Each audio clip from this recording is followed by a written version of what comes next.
Hey, good morning. It's Mark Shepard, and I'm here with my daily thought-provoking meditation and musings, cowabunga.com. And today I want to talk about power. And the overt use of power has kind of gotten a lot of bad press. The old saying is power corrupts, and absolute power corrupts absolutely. And the truth is that we all seek power. The truth is that there's nothing worse than the feeling of powerlessness. And many people, that is what drives them actually to begin to do work on themselves, is because the feeling of powerlessness is so revolting for the human being. Because ultimately, we want to have the power to create our lives. We want to have the power to be who we most want to be. We want to have the power to be able to take care of ourselves. We want to have the power to take care of the people we love. We want to have the power even basically to come in out of the cold. We want to have the power, essentially even the idea that we would build a house, a shelter, that we could put food aside for the winter. The idea that we could create clothing so that we could have the power to move into new areas that weren't tropical. The human being is all about power, But ultimately, what we're doing here at cowabunga.com, we're not really seeking power over other people. We're really seeking the power over ourselves. We're seeking to know ourselves well enough so that we can empower ourselves. Now, part of power is being able to persuade and inspire and influence. Part of power is being able to take care of yourself financially. Part of that power is to be able to create. Part of the process of power is to be able to take your ideas and to have the personal power to implement them. If you don't have any power, you can't get other people to assist you, and you can't build a skyscraper by yourself. You know what I mean? Eventually, we have to enlist the aid of other people. If we have any ideas at all, any imagination for creating something significant with our lives, ultimately we come up against the idea that we're either powerful or powerless. So today, I want to just kind of give you some ideas about looking at your own life and seeing where your frustration is, where your blocks are, where the things are that are stopping you, and guaranteed the things that cause you the most discomfort, the most dis-ease, are areas in your life where you don't have power. And really, ultimately, the tools, the Cowabunga tools that are mostly from neuro-linguistic programming, but also from other areas, those tools are not powerful in and of themselves, but they're powerful because they give us insights into who we are and how we can more easily, more directly, more rapidly clear the stuff that's in our way and get to doing the stuff we want, to living the life we love.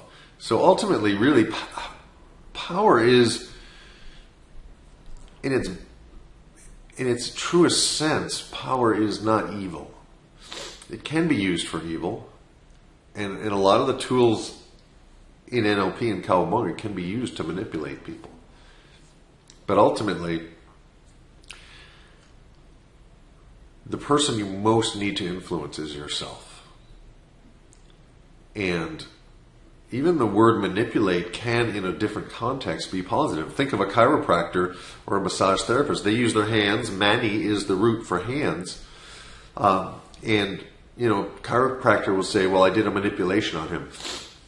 That's not a bad thing. In chiropractic, he straightened my spine. He manipulated my spine back into alignment.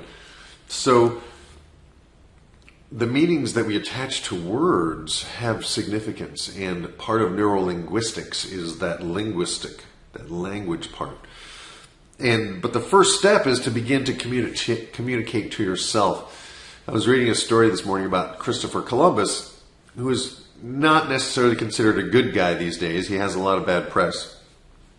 But one of the things about him is that he carried himself aristocratically. He carried himself powerfully. He carried himself and interacted with powerful people as their equal. And that happened in his mind.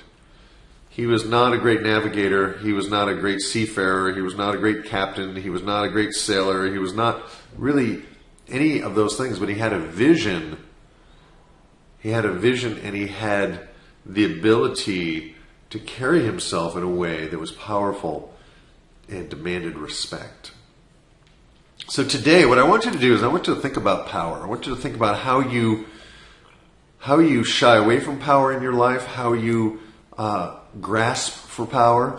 And I want you to just notice that there's a certain power even taking a breath. And for some interesting reason, I'm struggling this season with allergies in the most intense way that I have in a long time. At one point, I was very clear of allergies. So for me, again, what's going on in my mind? What is that? Is it up for healing? Is it up for moving through? Is it up for just tolerating? Ultimately, power is about the decisions you make. It's about what you're doing with your thoughts.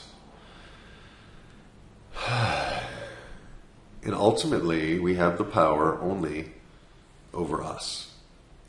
All the other power is really illusion, because you can't get other people to do something they don't really want to do. You may be able to use force, but that only works for so long, and every tyrant, every dictator falls. Every king falls.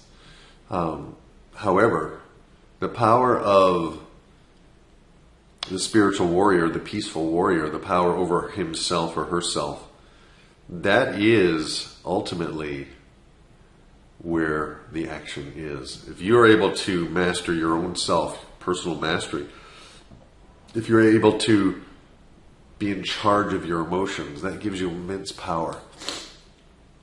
Even the power to reinterpret what someone else says to you, instead of it being an insult, what if you were amused by it? That's power. So today, think about power. I want you to think about the power you have to even lift your fork to your mouth and take food in. The power to get that food. The power to move your body.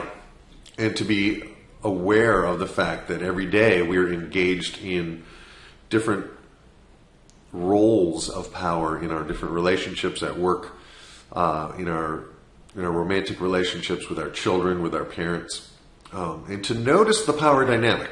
And you don't have to do anything about it today, but just begin to be aware. Notice where you give away your power to someone else. Notice where you assume power. Notice where you walk into a room and people assume you're in charge. Notice where you walk into a room and no one notices you.